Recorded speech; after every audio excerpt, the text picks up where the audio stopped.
Hello friends, welcome in Tech Reboot. In this video, we are going to see the unboxing of the external optical drive enclosure kit.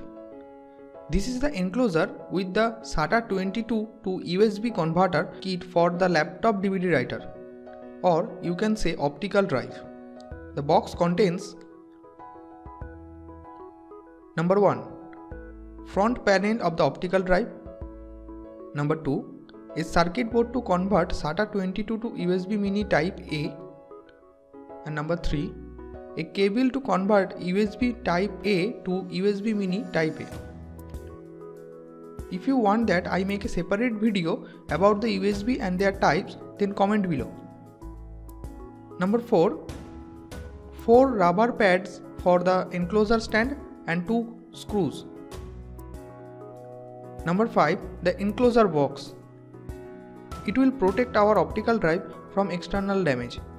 It is built with high quality heavy plastic. In the next video, we will show you how you can assemble your external optical drive. Thanks for watching. Please like this video and share with your friends. Feel free to comment. Don't forget to subscribe for more upcoming videos. Tech Reboot signing off.